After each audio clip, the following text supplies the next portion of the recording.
আপনারা জানেন যে ওসমান হাদি আমাদের প্রিয় ভাই শহীদ হয়ে গেছে, সবাই জানেন। জানাজা হয়েছে, লক্ষ লক্ষ মানুষ তার জানাজায় এসেছে। ওসমান হাদিরা মরে না, ওসমান হাদিরা মরে না। এবং আমি চ্যালেঞ্জ দিয়ে বললাম, সেন্ট্রাল থিম বা সাবজেক্ট ম্যাটার হচ্ছে সূরাতুল ইনফিতার। লেটস রিপিট अगेन, আবারও বলছি, সূরাতুল ইনফিতার। এবার আপনাদের পালা। সূরাটার নাম কি? ফিতর না, রংপুরের সাউন্ড আজকে বের হচ্ছে না। এরকম মরা সাউন্ড রংপুরে আগে কখনো পাই নাই। আরেকবার, let's ask you the same question again, আবারও প্রশ্ন করছি। সূরাটার নাম হচ্ছে সূরাতুল ইনফিতার। বলেন সবাই, কি ফিতর? সূরাটা যেই পাড়ায় আছে, পাড়াটার নাম হচ্ছে 30 নম্বর পাড়া। বলেন সবাই, কত নম্বর পাড়া? এই তো আমার আব্বাজানরাও কথা বলা শুরু করেছে। এই সূরার আয়াত সংখ্যা হচ্ছে মোট 19টা। বলেন সবাই, কয়টা? এই সূরার রুকু সংখ্যা হচ্ছে 1টা। বলেন সবাই, কয়টা? যে কোনো সূরার তাফসীরকে যদি আপনি রিপ্রেজেন্ট করতে চান, 5টা বিষয়ে ইউ মাস্ট টক অ্যাবাউট। 5টা বিষয়ে কথা আপনার বলতে হবে।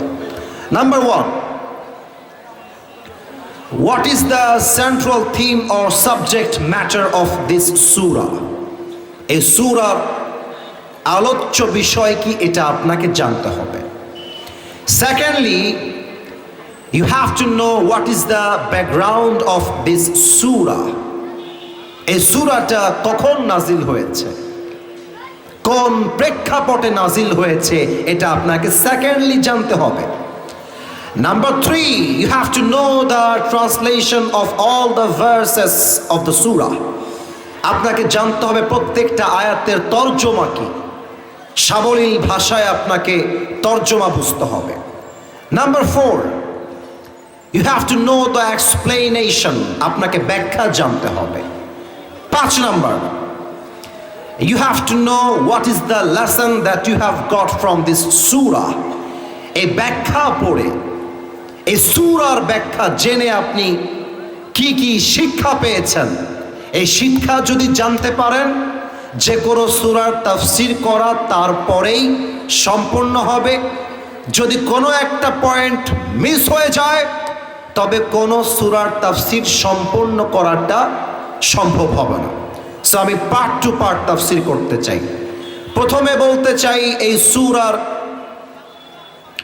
আলোচ্য বিষয় কি, সেন্ট্রাল থিম কি। এই সূরার আলোচ্য বিষয় হচ্ছে reality of the day of judgement. কিয়ামতের দিন কি হবে, মানুষগুলো কেমন করবে, কিয়ামতের দিন মানুষের অবস্থা কেমন হবে, এই পৃথিবী কেমন হবে, পাহাড়গুলোর কি হবে। রংপুরে এত বিশাল বড় বড় টাওয়ার, বিল্ডিং, ফ্ল্যাট, কিয়ামতের দিন কি হবে এইসবে। এই পুরোর একটা ব্যাখ্যা সূরা ইনফিতারে আল্লাহ তাআলা স্পেশালি আমাদের জন্য পাই টু পাই ব্যাখ্যা হিসেবে নাজিল করেছে। সুবহানাল্লাহ পড়বেন না আপনারা সবাই? মাশাআল্লাহ। এই সূরার ব্যাকগ্রাউন্ড কি, শানে নুজুল কি, কেন নাজিল হয়েছে, কোন প্রেক্ষাপটে নাজিল হয়েছে, এটা বুঝতে হবে। আল্লাহ রাসূল সাল্লাল্লাহু আলাইহি ওয়াসাল্লাম মক্কায় যখন দাওয়াতি কাজ শুরু করলেন, অনেক কাফেররা কালেমা পড়ে মুসলমান হয়ে গেল, অনেক মুসলমানরা আল্লাহর ঘনিষ্ঠ বান্দা হয়ে গেল। ইভেন এমন একটা পর্যায়ে আসলো যে কালেমার পতাকা উড়ে যাবে যাবে ভাব, অনেকে কালেমা পড়ে মুসলমান হয়ে গেছে।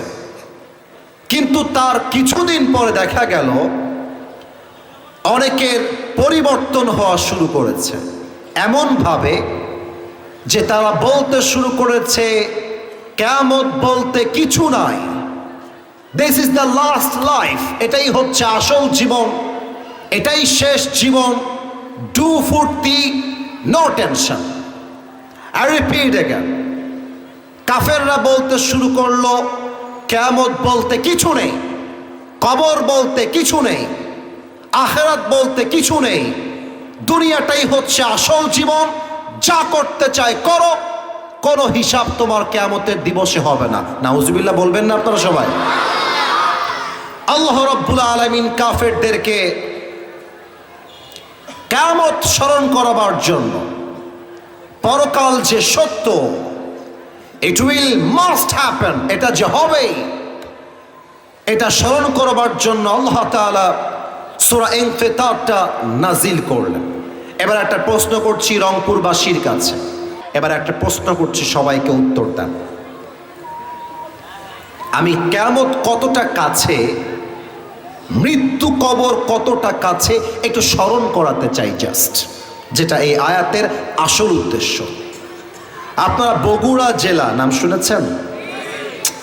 কথা না বললে ওয়াজটা জমবে না তো। নাম শুনেছেন সবাই? বগুড়া জেলা রাজশাহী বিভাগের একটা অন্যতম জেলা। আর একটা জেলার নাম বলছি, দেখা যাক আপনারা শুনেছেন কিনা। নওগাঁ জেলা নামে একটা জেলা রাজশাহীতে আছে, নাম শুনেছেন সবাই? নওগাঁর মাহফিল আমার একটা ছিল, মাহফিল করে যাওয়ার সময় বিশ্ব রোড, যেই বাইপাস রোড আর কি, যুবকরাও বুঝবেন, মুরব্বীরাও বুঝবেন। Look at my right hand, আমার ডান হাতটা একটু খেয়াল করবেন, কাউকে হাত তুলতে হবে না, আমার হাতটা খেয়াল করবেন।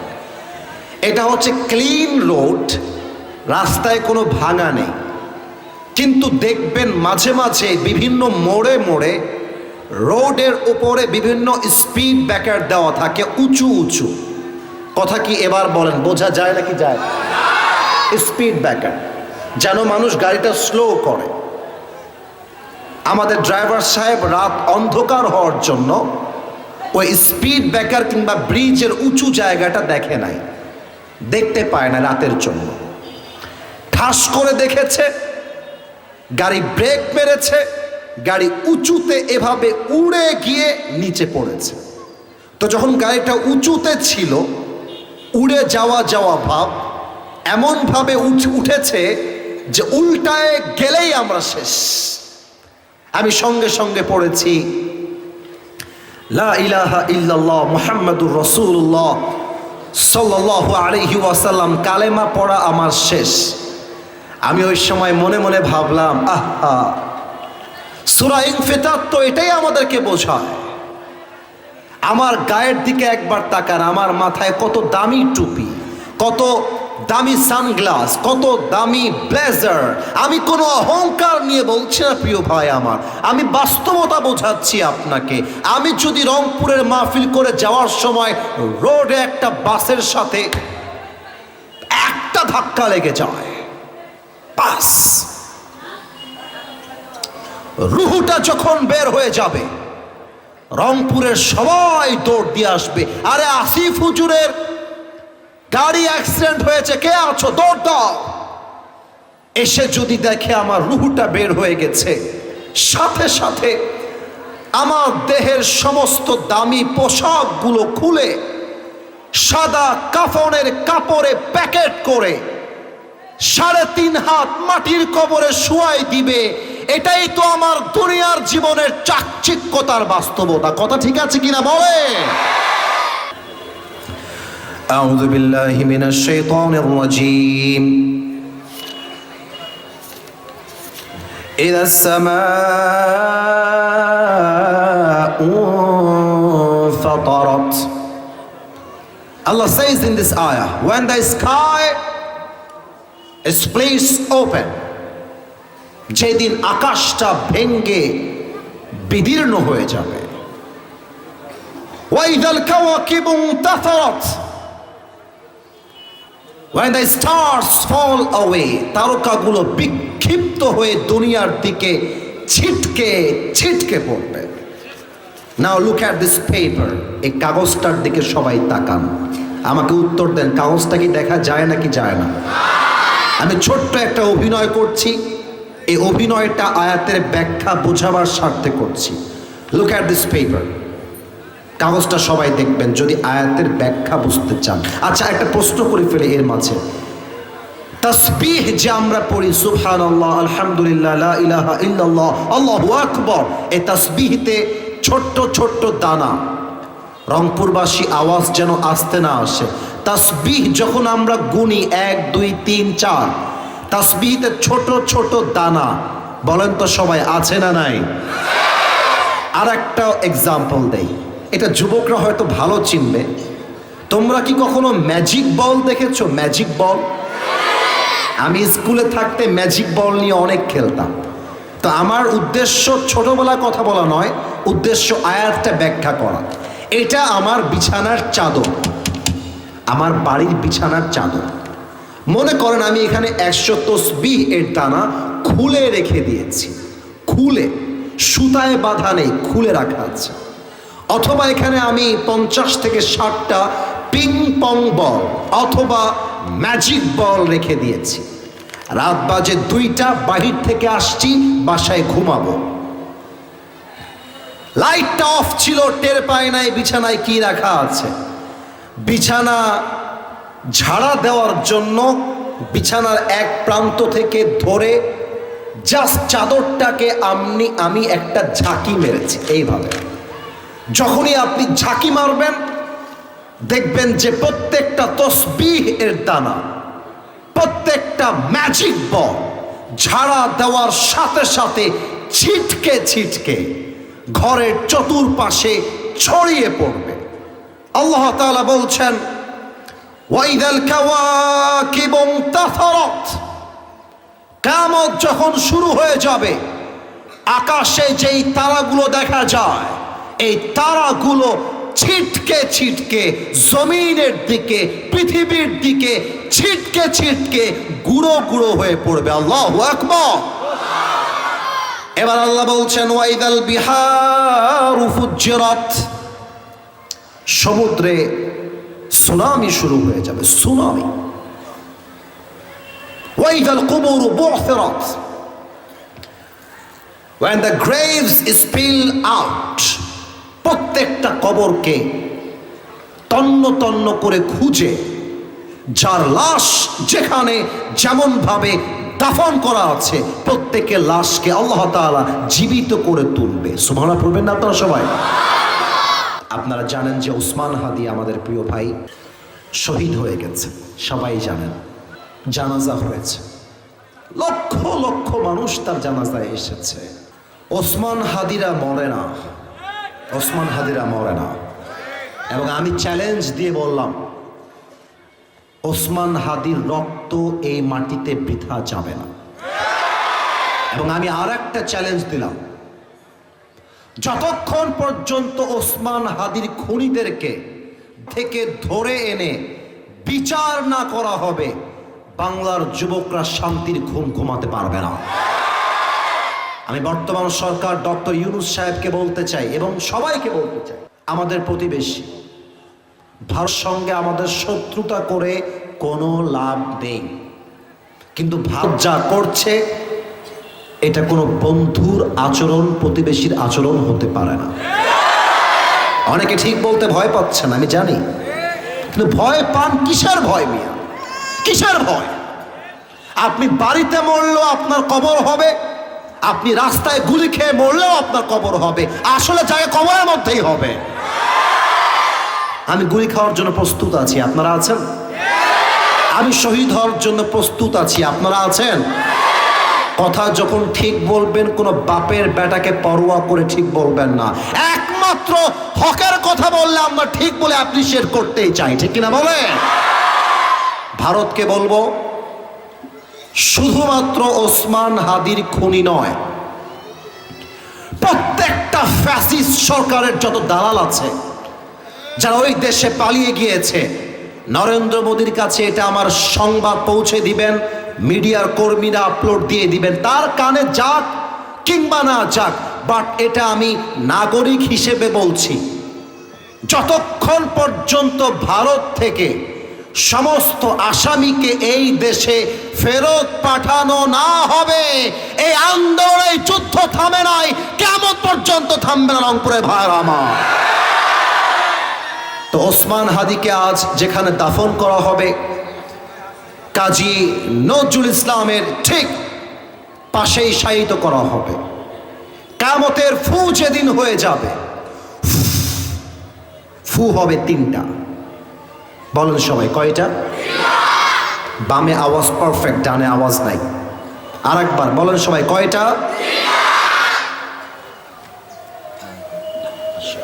এখানে রাখেন, 3টা ফু হবে। এক, ফুটা কেমন করে হবে আমি একটু বোঝাচ্ছি হাদিসটাকে ব্যাখ্যা করে। এটা একটা বাঁশি কিংবা সিঙ্গা। এখন বাজে 4:50। এখন এই মুহূর্তে ইসরাফিল আলাইহিস সালাতু ওয়াস সালাম সিঙ্গাটা এমন করে নিয়ে দাঁড়িয়ে আছে অ্যাট দিস মোমেন্ট। এখন কিয়ামতের আগে আল্লাহ বলবে, ইসরাফিল তোর সিঙ্গায় প্রথম ফুটা দিয়ে দে। ইসরাফিল সিঙ্গাটা ধরে একটা ফু দেবে। একটা ফু দেওয়ার সাথে সাথে ইয়াউমা ইয়াকুনুন নাসু কাল ফারাশিল মাবথুথ, মানুষগুলো বিক্ষিপ্ত পতঙ্গের মতো নিক্ষিপ্ত হবে। ওয়া তাকুনুল জিবালু কাল ইহনিল মানফুশ, পাহাড়গুলো ধ্বনিত তুলার মতো উঠতে থাকবে। মা তার বাচ্চাকে রেখে দৌড়ে পালাবে, গর্ভবতী মহিলা বাচ্চাকে নিয়ে দৌড়াতে থাকবে। কিন্তু কিয়ামতের 1 মিনিট আগেও মানুষ ফেসবুকে পোস্ট দিবে। কিয়ামতের 1 মিনিট আগেও মানুষ ফেসবুকে লাইভ করবে। কেউ তার রেস্টুরেন্ট খুলে বসে থাকবে, কেউ পার্কে গিয়ে প্রেম করবে, কোনো যুবক সেলফি তুলে আপলোড দিবে, কোনো মা তার সন্তানকে দুধ পান করাবে, কোনো মা তার সন্তানকে নিয়ে স্কুলে যাবে, বাজারের দোকানদার বাজার খুলবে, রংপুরের নিউ মার্কেট খুলবে, রংপুরের শপিং মল খুলবে। আগের দিন যেমন ছিল কিয়ামতের দিনটা এমনই হবে, এমনই হবে। পুরো পৃথিবী এমন ভাবেই চলবে যেমনটা এখন চলছে। ধরম একটা আওয়াজ হবে, একটা ফু দিবে, পুরো পৃথিবী ধ্বংসলীলা শুরু হয়ে যাবে। পুরো পৃথিবীর বিল্ডিং গুলো ভেঙ্গে চূর্ণ বিচূর্ণ হয়ে যাবে। পাহাড়গুলো ধ্বনিত তুলার মতো হাওয়াতে উঠতে থাকবে। আল্লাহ বলবে, ইসরাফিল আর একটা ফু দে। 2 নাম্বার। ইসরাফিল সিঙ্গাটা ধরে 2 নাম্বার ফু দিবে। 2 নাম্বার নাফখাতুস সাইক। ফুটা দেওয়ার সাথে সাথে যেখানে যে মানুষ আছে, সুন্দরবনে যে বাঘ আছে, ভাল্লুক আছে, আফ্রিকার অ্যামাজন জঙ্গল যত প্রাণী আছে, যত জায়গায় যত মানুষ আছে, একটা ফু দিবে, সব মরে জায়গায় শেষ হয়ে যাবে। একটা ফু, একটা ফু। আল্লাহ বলবে, ইয়া মালাকাল মাউত আখবিরনি মাইয়াবকা। মালাকুল মাউত আমাকে জবাব দে, দুনিয়াতে আর কে বাকি আছে? মালাকুল মাউত বলবে, আল্লাহ কেউ বাকি নাই, মানুষ নাই, জিন নাই, ফেরেশতা নাই, পশু নাই, প্রাণী নাই, বাঘ নাই, ভাল্লুক নাই, পাখি নাই, কেউ নাই, একমাত্র তুমি আছো, আমি আছি, ইসরাফিল আছে, মিকাইল আছে, জিব্রাইল আছে। এই 3 কলিগ ছাড়া, তুমি ছাড়া nobody left in this world, পৃথিবীতে আর কেউ বাকি নেই। আল্লাহ বলবে, তাই নাকি? এবার যা, ইসরাফিল, মিকাইল, জিব্রাইল 3 জনের রূহ কবজ করে আমার কাছে আয়। 3 জনকে মেরে মালাকুল মউত আল্লাহর আরশে চলে যাবে। আল্লাহ শেষ। ইসরাফিলও নেই, জিব্রাইলও নেই, মিকাইলও নেই। ইয়া মালাকাল মাউত আখবিরনি মাইয়াবকা, কে বাকি বল। এবার মালাকুল মউত থরথর করে কাঁপবে। আল্লাহ কে বাকি মানে? একমাত্র আমি বাকি আছি, আর তুমি, আর কেউ নাই তো। আল্লাহ বলে, মালাকুল মউত এবার তুই মরে যা, তুই মর, মরে যা।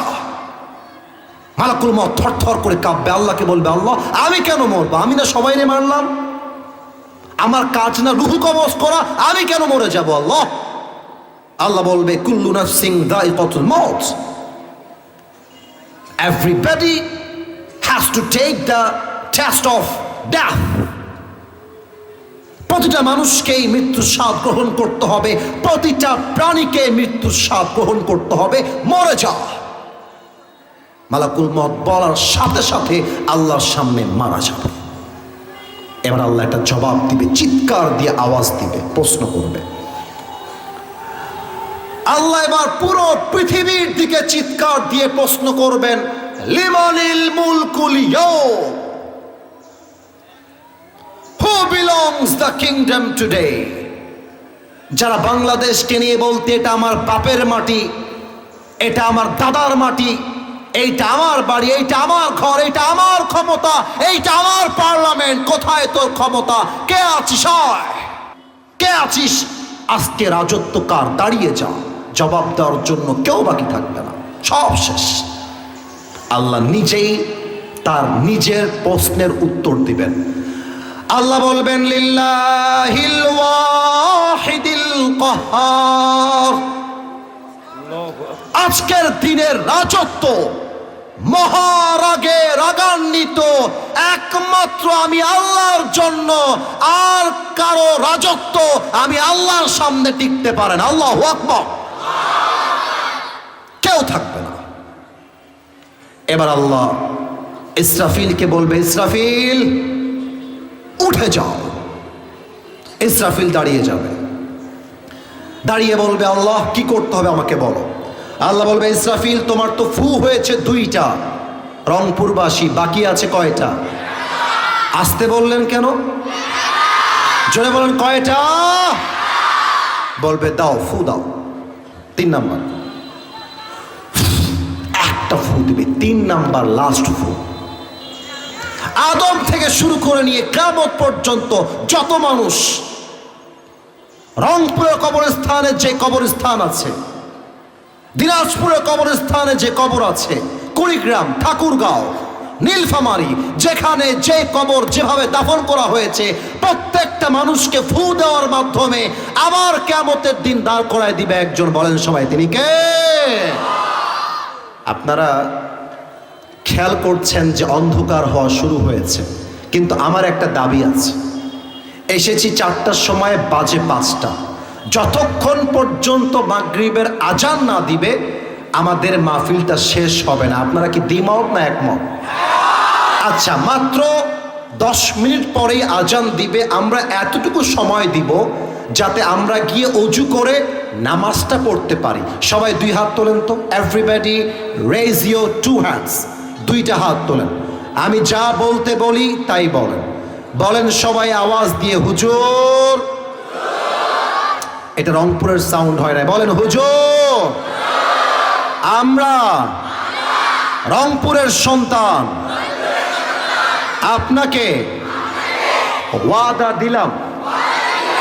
ওয়াদা এত আসতে দেয় রে ভাই। বলেন সবাই, ওয়াদা দিলাম আজ এই মাহফিলে দোয়া না করে। পিচ্চিদের আওয়াজ বেশি হচ্ছে যুবকদের চাইতে, লজ্জার বিষয়, লজ্জার বিষয়।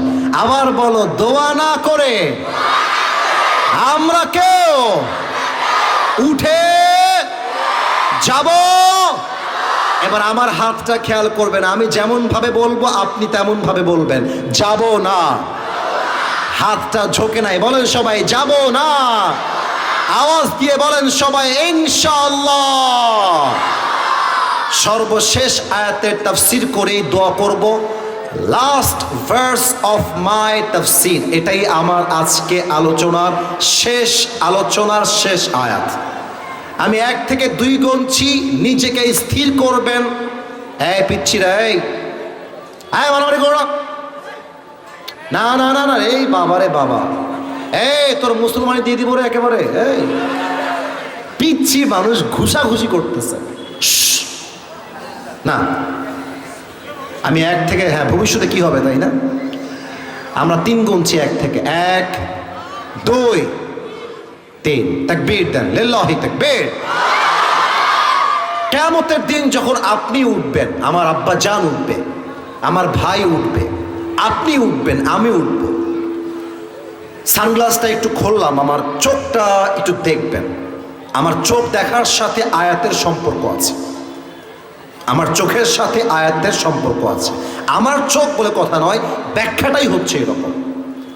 চোখ যখন খুলবেন কিয়ামতের প্রথম দিন, দেখবেন সামনে যত মানুষ আছে কারো গায়ে কোনো জামা নাই, উলঙ্গ হয়ে দিক বেদিক মানুষগুলো ছুটতেছে, পাহাড়গুলো বিদীর্ণ হয়ে গেছে, ভেঙ্গে চুরে পুরো পৃথিবী ধ্বংস হয়ে গেছে, চতুর্পাশে ইয়া নফসি ইয়া নফসি ইয়া নফসি আওয়াজ চলতেছে। তো এই দুইটা চোখ কিয়ামতের দিন মানুষের ছানা বড়া হয়ে যাবে। ফাইদা বারিকাল বসর ওয়া খাসাফাল কমর। সেই দিন মানুষ কি চিন্তা করবে, এই আয়াতে আল্লাহ তাআলা তাই বলেছেন। আল্লাহ রাব্বুল আলামিন বলছেন, বান্দা শোনো শোনো, আলিমাত নাফসুম মা কদ্দামাত ওয়া আখারাত। সেই দিন মানুষ বুঝবে what was most important and what was less important, কোনটার দাম বেশি ছিল, কোনটার দাম কম ছিল, কোনটার গুরুত্ব বেশি ছিল, কোনটার গুরুত্ব কম ছিল। এইটা মানুষ কিয়ামতের দিন প্রথম চিন্তা করবে। এক্সাম্পল দিচ্ছি, বুঝে নেন। আজকের এই মাহফিলে ওই পেছনে একটা বাজার আছে না, কথা বলেন, বাজার আছে না ওইদিকে একটা? আমি দেখলাম অনেক মেয়েরা, লজ্জা লাগতেছে বলতে, মেয়েরা রাগ করবেন না আমার কথায়, অনেক মেয়েকে দেখলাম 3 পিস পরে, কেউ আবার কেউ মুখটা খুলে ঘুরে বেড়াচ্ছে মাহফিলে এসে। এখন বলবেন হুজুর আপনি দেখলেন কেন? ভাই দেখতে হয় না, আশেপাশে তাকাইলেও দেখা যায়, এমনি দেখা যায়। তো যেই মেয়েটা আজকে তাফসীর মাহফিলে এসেছে কিন্তু পর্দা করে নাই, কিয়ামতের দিন যখন তার চোখ খুলবে তখন সে বুঝতে পারবে আমার দেহ কিংবা মুখ দেখাবার চাইতে মুসলিম মেয়ে হিসেবে গুরুত্বপূর্ণ ছিল বোরকা পরে, হাতের মোজা পরে, মুখ ঢেকে চোখ ঢেকে বাহিরে বের হওয়া। ঠিক আছে কিনা বলেন? আর একটা কথা বলে ফেলি, বোরকা পরলে কিন্তু আবার দিনদার হওয়া যায় না। রংপুর শহরে যত মেয়ে প্রেম করে বেড়ায় দেখবা তার 80% মেয়েরা বোরকাওয়ালি প্রেম করে বেড়ায়। যুবক ভাইরা, আর আমি যদি স্টেজ থেকে এখন নেমে যাই, পকেট চেক করি, রাগ করবেন না, এই মাহফিলে অনেকের পকেট থেকে চেক করলে এখনই বিড়ির প্যাকেট এই মাহফিলে বেরোবে। মাহফিলটা শেষ করে জাস্ট যাবে, আমি নিয়ে চোখে দেখেছি। সেই দিন মাহফিল ছিল কোন জেলায় বললে আপনাদের গায়ে লেগে যাবে, তাই বলবো না। মাহফিল শেষ করার পরে যখন বের হলাম, মুরব্বি চাচা বিড়ি টানতেছে, বলছে হুজুর আর একদিন আর একটা কথা বল, মাহফিল শেষ করে বের হতে পারি নাই, জাস্ট গাড়িতে উঠেছি, সামনে যাব, সামনে ভ্যানে যেই কয়টা বসে আছে তার প্রায় ছেলে পেলে বিড়ি খাইতেছে, বিড়ি টানতেছে বসে বসে। তার মানে কি, আমি যদি নেমে গিয়ে মোবাইল ফোনটা চেক করি যুবকদের, এবার যুবকদের গায়ে লেগে যাবে। আমি বলছি শোনো, এখানে এমনও যুবক আছে যার মোবাইল ফোনটা চেক করলে এখন এই মুহূর্তে অনেক উলঙ্গ নারীর ভিডিও ছবি খুঁজে পাওয়া যাবে। অনেক যুবকের ফোন চেক করলে তার গার্লফ্রেন্ডের ছবি খুঁজে পাওয়া যাবে। যুবক ভাইরা বলো, আবার অনেক এখানে বসেও আছে যে এই মাহফিলে বসে তার গার্লফ্রেন্ডকে মেসেঞ্জারে মেসেজের রিপ্লাই করেছে। কিয়ামতের দিন সে বলবে আহা, হ্যাঁ হাসবেন না, এবার সিরিয়াস হয়েছে। কিয়ামতের দিন আফসোস করবে, ইস যদি আমি কিয়ামতটা সেই দিন ওয়াজ শুনে বুঝে আসতে পারতাম, আমি যদি হারাম রিলেশনশিপটা ছাড়তে পারতাম, তবে আজকে আমার কিয়ামতের এই কঠিন দিনে ইয়া নফসি বলতে হতো না। আমার দিকে তাকান তো, এইটা আমার মুখে কি না, আওয়াজটা রংপুরের হয় না, এটার নাম কি রে ভাই? কেউ পাম দিবেন না, যা বলবেন সত্য। এই যুবকরা, মুরব্বীরা বলেন তো, আমি চাইলে দাড়িটা ক্লিন শেভ করতে পারতাম না আজকে? পারতাম তো, বলেন না পারতাম কি পারতাম না বলেন? দাড়ি যে আমি রেখেছি আমাকে দেখতে আনস্মার্ট লাগতেছে, খ্যাত লাগতেছে? কিছু মেয়ে আছে দেখবা দাড়ি দেখলে গায়ের মধ্যে চুলকানি শুরু হয়ে যায়। আরে বেটা যেই মেয়ের দাড়িওয়ালা পছন্দ নয়, ওর জন্য ভিজিরা ছাড়া সেকেন্ড কোনো অপশন আমাদের কাছে নাই যুবক ভাই। যে যুবকরা আজকে মেয়েদের জন্য দাড়ি কাটছো, কিয়ামতের দিন প্রথম আফসোস হবে, ইসরে যদি অমক মেয়ের চিন্তা বাদ দিয়ে নবীর সুন্নত অনুযায়ী দাড়ি রাখতে পারতাম, আজকে আমার আফসোস করতে হতো না। এবং আমি বলতে বাধ্য হচ্ছি, তুমি যদি দাড়ি রেখে দাও, টিকটকার মেয়ে সব পালিয়ে যাবে, দিনদার মেয়ে তোমাকে জামাই হিসেবে গ্রহণ করবে, ঠিক কিনা বলো? এবার সবাই দুই হাত তোলেন আল্লাহর কাছে, সবাই সবাই, কেউ যেন বাদ না যায়। একটু কাশি দেন, মাশাআল্লাহ, জোর বেড়ে গেছে, মাঠও ভরে গেছে। সবাই একটু আল্লাহকে ডাক দেন, বলেন আল্লাহ। এই বামে একটা ঢেউ আছে আওয়াজের, ডানে কোনো আওয়াজের ক্রেজ নাই। লেটস রিপিট অ্যাগেন, আল্লাহকে ডাকবেন মন থেকে, বলেন আল্লাহ তোমার, জোরে বলেন তোমার শাহী দরবারে দিল থেকে তওবা করছি, ও আল্লাহ। আওয়াজটা আসে নাই, বাচ্চাদের আওয়াজ পাইছি আমি, যুবকদের আওয়াজ পাইনি, মুরব্বীদের আওয়াজ পাইনি। বলেন ও আল্লাহ, তুমি আমার জীবনের সব গুনাহ মাফ করে দাও। আওয়াজ দিয়ে বলেন সবাই আমিন। লাস্ট ওয়াদা, শেষ ওয়াদা, বলেন আল্লাহ, জোরে আল্লাহ, আরো জোরে আল্লাহ। আমি দিল থেকে নিয়ত করলাম। এই আওয়াজ জোরে না আসলে দোয়া হবে না। বলেন আমার নিয়ত করলাম আজ থেকে এক ওয়াক্ত নামাজ আর কখনো, হাতটা উঁচু করেন। এবার আমি যা বলবো তাই বলবেন আমার মতো, ছাড়বো না। আরো দুইবার বলতে হবে, ছাড়বো না। লাস্ট বার বলেন, ছাড়বো না। আওয়াজ দিয়ে বলেন সবাই ইনশাআল্লাহ।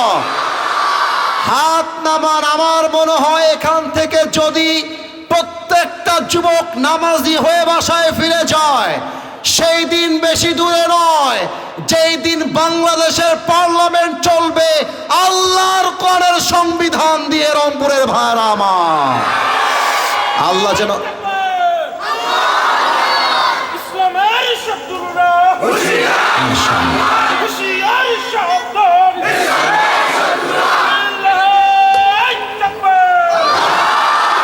আমার সঙ্গে তাকবীর দেন, লিল্লাহি তাকবীর। আলহামদুলিল্লাহি রাব্বিল আলামিন ওয়াসসালাতু ওয়াসসালামু আলা সাইয়্যিদিল আমবিয়া ওয়াল মুরসালিন ওয়া আলা আলিহি ওয়া আসহাবিহি আজমাইন। আল্লাহ রাব্বুল আলামিন, মাগরিবের নামাজের ওয়াক্ত হয়ে গিয়েছে আল্লাহ। কিছুক্ষণ পূর্বে তোমার শাহী দরবারে হাত তুলেছি আল্লাহ। কেউ উঠবা না, ছেলেপেলে কেউ সেলফির জন্য উঠবা না। আমার দোয়া শেষ হবে তখন সেলফি তুলবা, হাত মিলাবা, কেউ উঠবে না। ছেলেপেলে বসো। আল্লাহ রাব্বুল আলামিন হাজার হাজার যুবক মা বোন, যুবক ভাইরা, আমার মুরব্বী আব্বা জানরা আমার সঙ্গে হাত তুলেছে আল্লাহ।